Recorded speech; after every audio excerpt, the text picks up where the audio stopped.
Okay, now let me say this.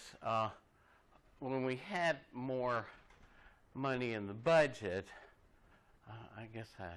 this one's kind of dark. Some of these, I was trying to do different backgrounds, and some of these, in practice, I found out that the dark backgrounds aren't real good if people want to do printouts. Printouts of the PowerPoints, I hope most of you know by now how to do that.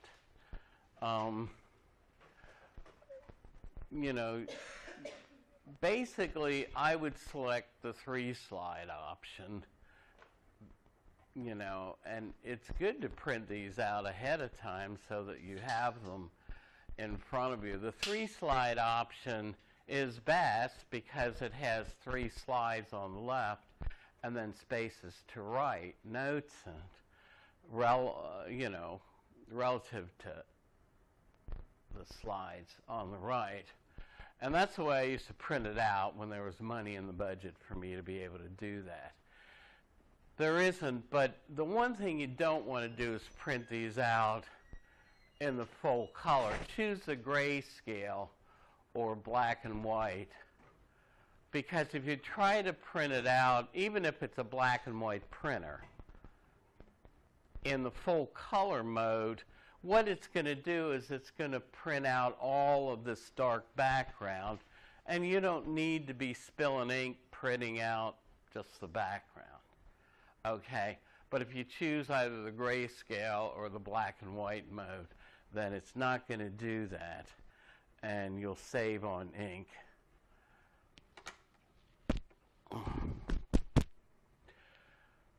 So, Aristotle does talk about 2 types of virtues, intellectual and moral. For our purposes today, we're going to focus on the moral virtues. Intellectual virtues have to do with using our rational abilities to investigate the world around us, deals with theoretical knowledge that can be taught to us in classes. Moral virtue, as we said, deals with virtuous character traits. Aristotle is not so concerned with how do I work out what is the right thing to do in this particular situation. Virtue ethics has some bearing on that, but that's not really the focus of this. But it's what are the character traits that pertain to a moral person, a person who's a good citizen of society. And for him, they're acquired by habit. They're not innate. We're not born with these character traits, but we can develop them. And sometimes we have to develop them contrary to our natural inclinations. It might not be natural for us to go in there and ask the boss for a raise if we're trying to develop courage by choosing courageous actions. And it might not be natural for us to do the temperate thing and stay away from that second piece of cake. But, Aristotle says we can develop these virtues. And so he thinks we acquire them by exercising them. And this, he says, is analogous to other skills. I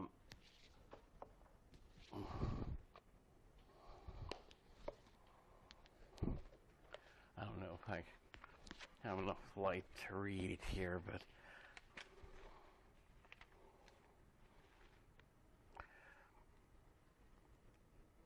on page 528 of your text, again, both the moral virtues and the corresponding vices result from and are formed by the same acts, and this is the case with the acts also.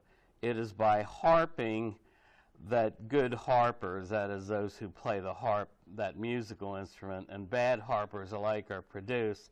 And so with builders and the rest, by building well, they will become good builders, and bad builders by building badly. So the virtues then, he believes, are acquired by practicing them. Let's see.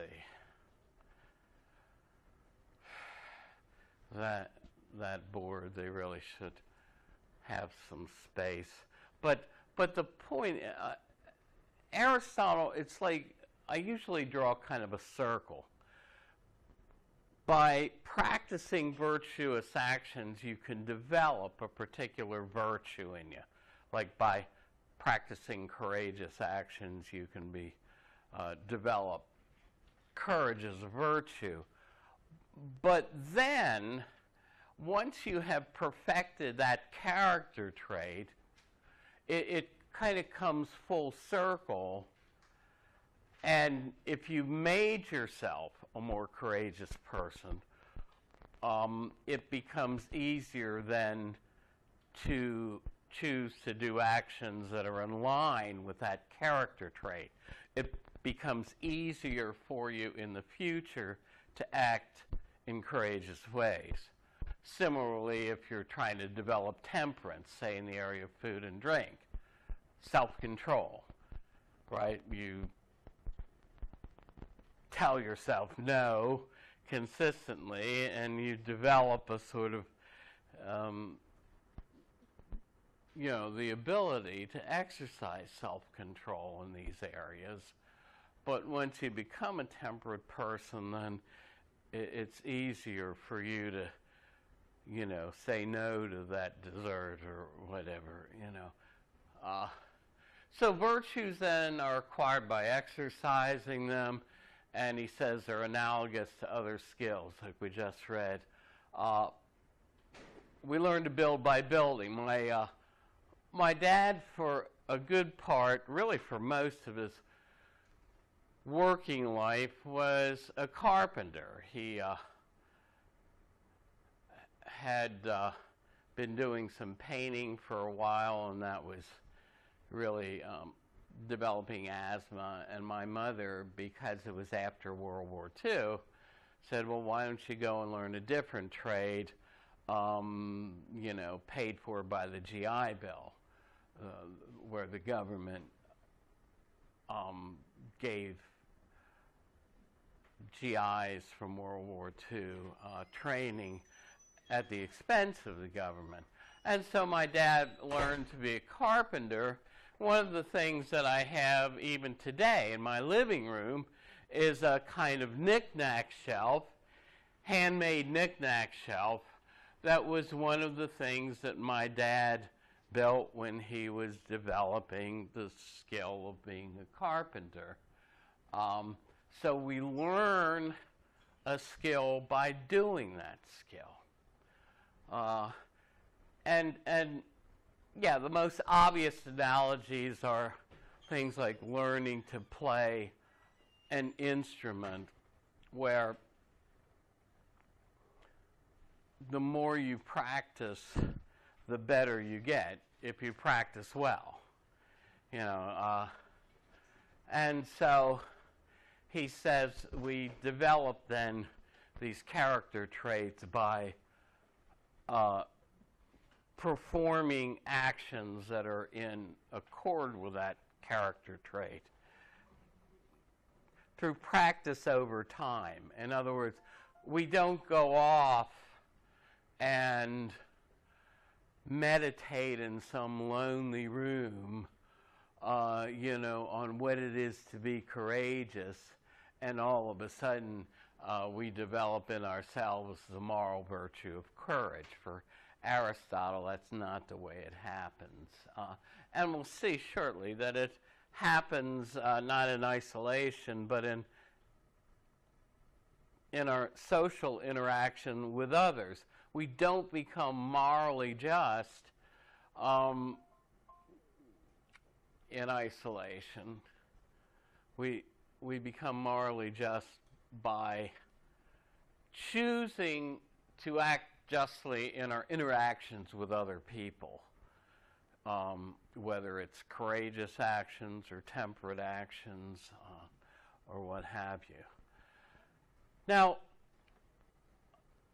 Plato and Socrates both talked about some of these virtuous character traits, and they did talk about using our reasoning abilities to overcome things like the desires of our lower nature, to learn to become temperate in things like food and drink, or to control our emotions and not be overly angry.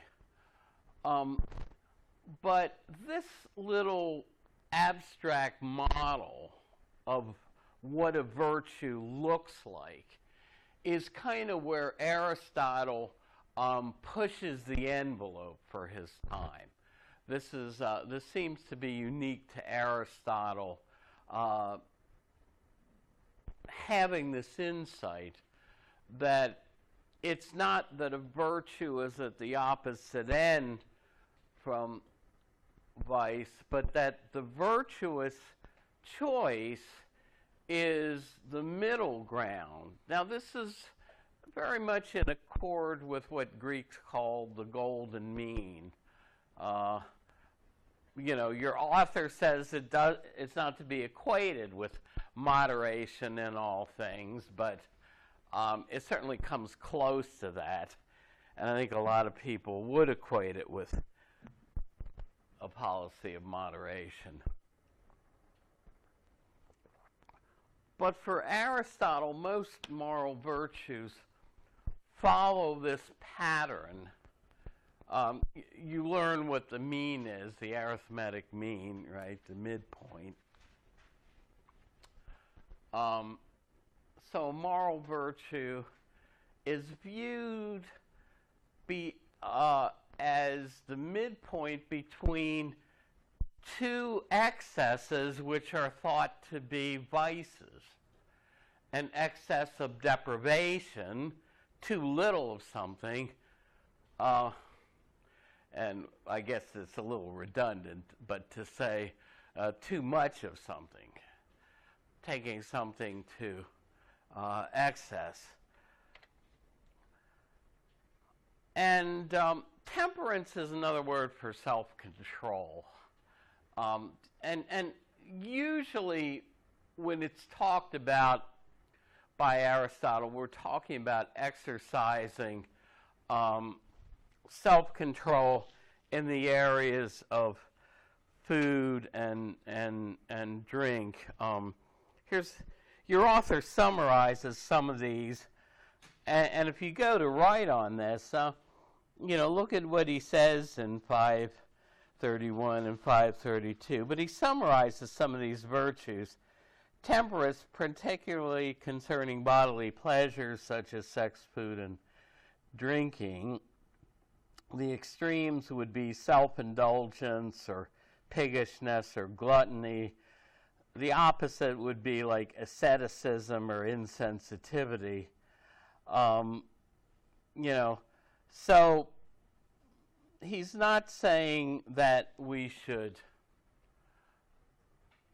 deny ourselves these types of pleasures, but he's recommending a sort of a moderate lifestyle. In other words, asceticism is like denying the body's natural needs for food and drink, and also, he would say, for sexual fulfillment. And gluttony, of course, or drunkenness, is taking things to excess. So here's the vice of deprivation. You're going to deprive yourself of what your body needs to eat, or excess, your overindulgence. Both of the extremes then are considered vices, and the virtue is the middle point, the midway ground between them. And so this model, as I say, of a virtue is unique to Aristotle. It's his contribution to the discussion. It's where he pushes the envelope. And again, when I was in college, we're talking about late 60s, early 70s, it wasn't that far after World War II. And some of my professors had gone through the war, as did my own father. And usually people who went through that war fit into two categories as far as how much they talked about it. Some people were like my father and never discussed his World War II experiences. On the other hand, you had people like my Greek professor. He was not Greek, but the subject was ancient Greek. And one story he told in class one day, he would sort of spice up his lectures with World War II anecdotes, was he was leading a group of men. I think it was something like a sergeant or whatever. And, he got a new recruit. I think he said he was 18. They get into a firefight with the Germans. And this guy stands up, like he's seen in the movies, right, and starts shooting at him. Well, he gets shot himself. One of the things that Aristotle is saying is you can overcome fear too much to the point where you can be foolhardy. But he says courage isn't feeling no fear, but it's feeling fear but keeping it in control and acting in spite of your fear. Even, world-renowned singers and musicians often say they get a little stage fright right before they're about to go on. You get professional athletes, football, baseball players, who, especially before a very big game, will say there are a certain amount of butterflies, but they're saying, they keep them in control. And, you have to control your fear, but sometimes having a healthy fear can keep you from being foolhardy.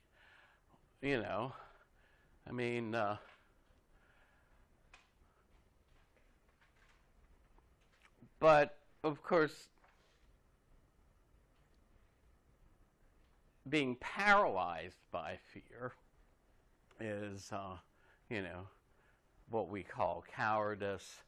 So it's the excess, a deprivation of courage, and here too much, right? But, the virtue of courage is something in the middle. And I think it's good for some people to remind themselves of that, because, sometimes we think like, oh, well, if somebody feels fear, then they're not courageous. But, these World War II heroes and other heroes, you interview them and they say, well, we were really scared, but we just, went on in spite of our fear, And that, for Aristotle, is real courage.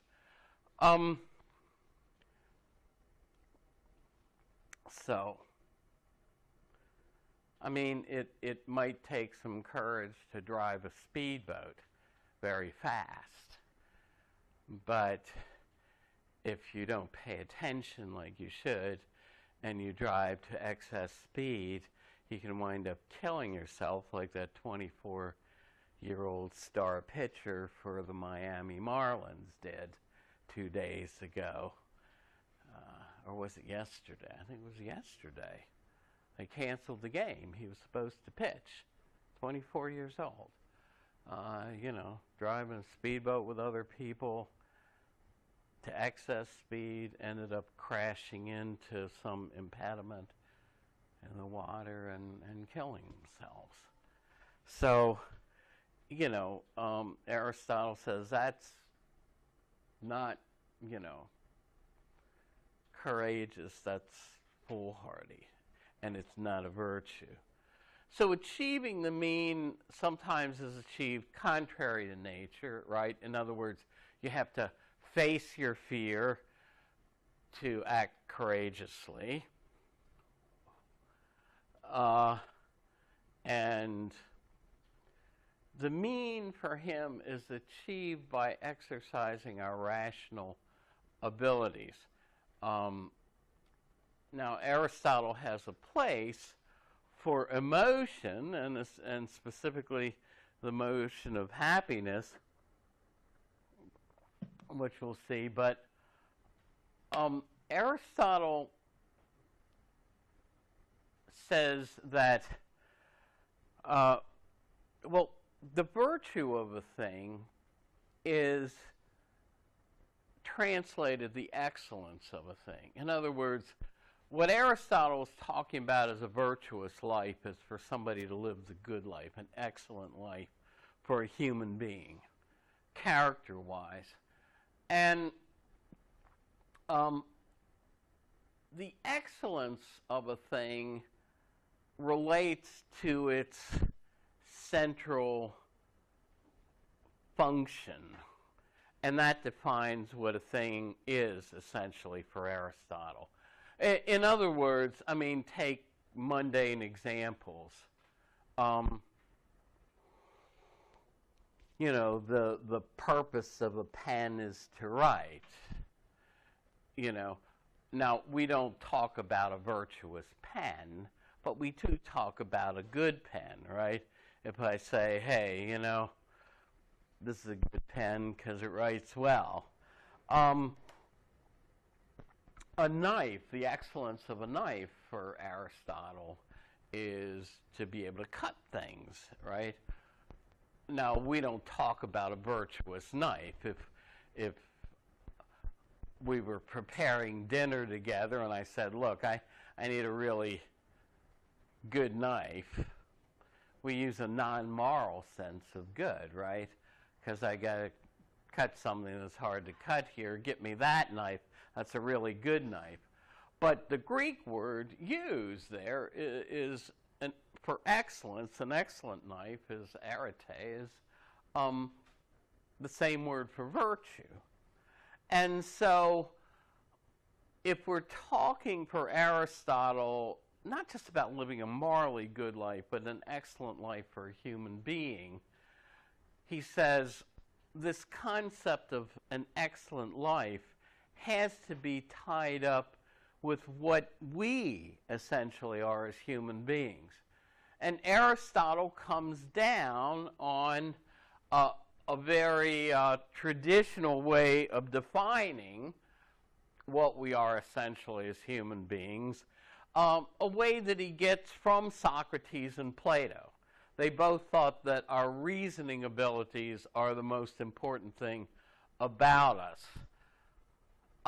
Aristotle and Aquinas picked this up, in the 1300s and ran with it, this idea of what is our chief function. Although Aquinas added not just to use our reasoning abilities to make the right choices, but to love God as well with our reason. So for Aristotle, we can draw, and for the other ancient Greeks like Plato, we can draw a sharp line between human beings and my kitty cat or any other non-human animals at the point of rational abilities. He says, even plants have biological functions, right? So it can't be having biological functions that makes us unique, because we share that with plants and lower animals. Non-human animals have life besides just biological functions, but they also have awareness and emotional life. But he says only humans have biological functions and emotional life and rational ability. And you can kind of, I like to put this out in a little chart, right? So Aristotle says, well, what makes us unique? In other words, what makes us unique is what essentially defines us as what we are, what we essentially are. He says, well, biological functions shared by humans, non-humans, and even plants. That can't be what's unique to human beings. And he says, even non-human animals have an emotional life. So having an emotional life, sentience, awareness of our surroundings is not what makes us unique. This ability to reason, to understand moral concepts, to understand arguments and develop them, Aristotle says, is unique to human beings. So he says, for us to live an excellent life, then, is for us to exercise these abilities that are essential to us as human beings, as what we are. And if the rational abilities are what make us truly human, then it's using our reasoning abilities to act virtuously. So, okay, we're going here next. But basically, for Aristotle, then, how do I achieve the mean? How do I develop these virtues? He says it's through making rational choices, that enable you to walk that middle ground. It's your reasoning ability, then, that enables you to rise above just your animal pleasure, just your fears, and develop truly human character traits and virtues. But why be moral? For Plato, the goal of morality is a better afterlife, and we saw that with Socrates also. Remember, Socrates thought it was pretty important in the Crito to work out whether he would be doing the morally right thing if he took his friend's offer of escape, because he thought that if he made the wrong choice morally there, he could injure his soul, not just in this life, but in the afterlife.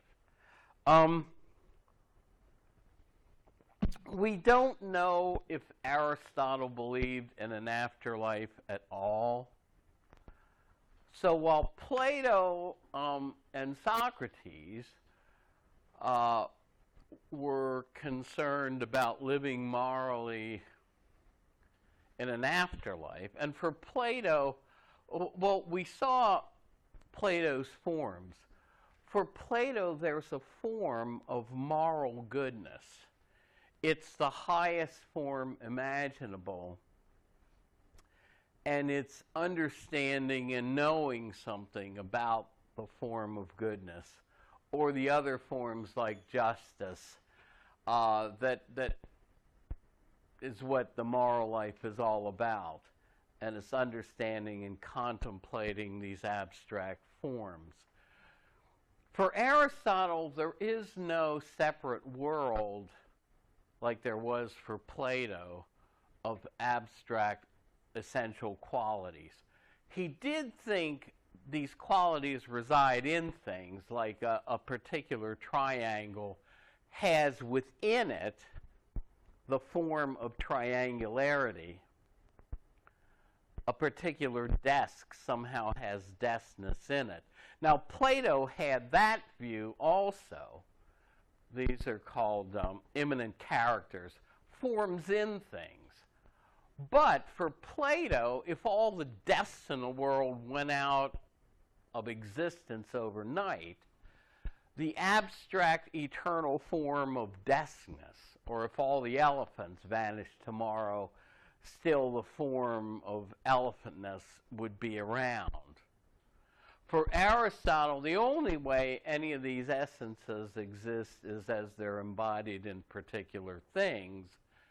So if all the elephants went out of existence tomorrow, went extinct, so would the form of elephantness, or the form of what it is to be an elephant. Similarly for deafness. Now, why bring that up? Well, the point is, if for Plato, real moral goodness is knowing this abstract form, goodness itself, in the world of the forms, this otherworldly area that's represented by life outside the cave. If that's what it was for Plato, but Aristotle denies that there is such a thing, there is no separate world of the forms for Aristotle. Forms exist in particulars, but not in a separate world like they would for Plato.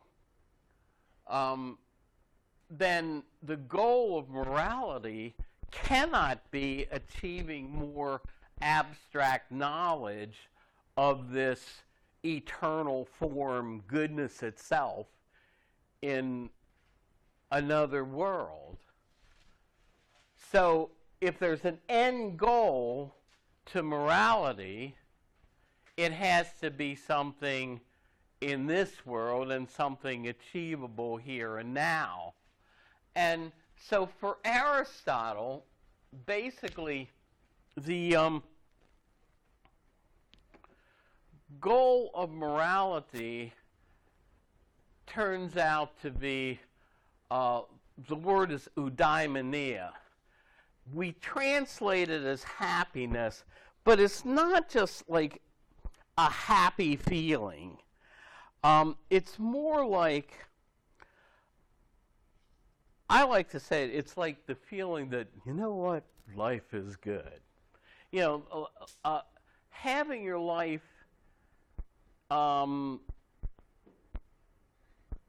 working so well that you feel generally happy with the whole thing and the way it's going.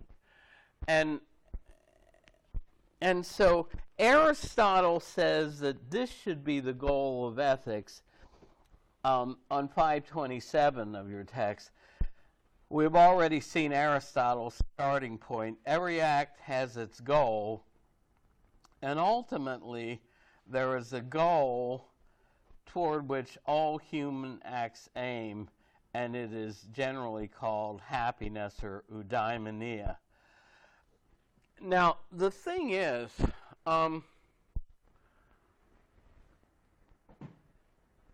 you say, why does he choose happiness? Well, Aristotle says whatever the ultimate goal or end, in other words, what's the answer to the question, well, why should I be moral? Why be moral? Well, Aristotle's answer, of course, is that you will live a happier, more well-adjusted, more satisfying life if you choose the moral course than some other way. And so happiness for him is an activity which is desirable for its own sake. in other words, Aristotle says there are a lot of activities we do in part for themselves, but not only for themselves. You can say, well, it's good to eat healthy foods. You can say, well, why is it good to eat healthy foods? Well, if you eat healthy foods, you'll be healthier yourself. You can say, well, why is health good? Well, you know, people who are healthy live a happier, more satisfying life than those who are in ill health. But if you ask, well, why is it good to be happy? For Aristotle, the buck stops there. Happiness as a goal is not sought for the sake of bringing about some other end or goal. It's something that's desirable for its own sake. And so that's, you know, why he picks happiness as the goal. It's not just desirable for the sake of something else, but for its own sake. And he says it's activity in accordance with virtue. Basically, it's acting virtuously that brings you this happiness. To do noble and good deeds are desirable for its own sake. Virtue is its own reward, is the cliche that's often used here. The virtuous life is for him the happiest life. So he's not looking to a reward in another life. We just have a few minutes, but it's only going to take me a few minutes. So the happiest life then is this life of moderation, walking the moderate mean between extremes. You know, so okay.